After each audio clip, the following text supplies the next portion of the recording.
കഴിഞ്ഞ കുറേ മണിക്കൂറുകളായി ലിബിയക്കാരനായ ആമിർ മൻസൂർ അൽ ഗദ്ദാഫിയുടെ ജീവിതമാണ് വർത്തമാനങ്ങളിൽ നിറഞ്ഞുകൊണ്ടിരിക്കുന്നത്. ഏറെ പ്രതീക്ഷയോടെയാണ് ഹജ്ജിനു വേണ്ടി മക്കയിലേക്ക് ആമിർ മൻസൂർ അൽ ഗദ്ദാഫി പുറപ്പെട്ടത്. ആമിറിന് സാങ്കേതിക കാരണം പറഞ്ഞ് വിമാനത്തിൻ്റെ അധികൃതർ യാത്ര നിഷേധിക്കുന്നു.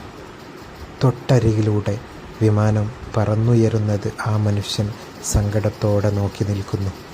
എന്തു ചെയ്യണമെന്നറിയാതെ അവിടെ തന്നെ ഇരുന്നു പോയ അയാളുടെ മുന്നിലേക്ക് പറന്നുയർന്ന വിമാനം എന്തോ തകരാറു കാരണം മിനിറ്റുകൾക്കകം തിരിച്ചിറങ്ങുന്നു. വീണ്ടും പ്രതീക്ഷയോടെ നടന്നു നീങ്ങുമ്പോൾ അധികാരികൾ വീണ്ടും സാങ്കേതികത്തിൻ്റെ തടസ്സം പറഞ്ഞ് തിരിച്ചയക്കുന്നു.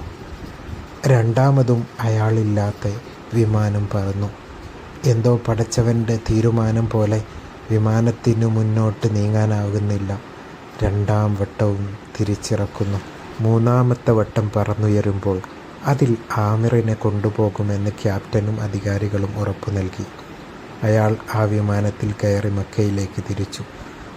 ഒന്നല്ല 2 വട്ടം വിമാനത്തിന് തകരാറ് സംഭവിക്കണമെങ്കിൽ ആമിറില്ലാതെ ആ വിമാനത്തിന് പറക്കാൻ കഴിഞ്ഞില്ലെങ്കിൽ ദൈവികമായിട്ടുള്ള എന്തോ ഒന്ന് അവിടെ സംഭവിച്ചിട്ടുണ്ട്.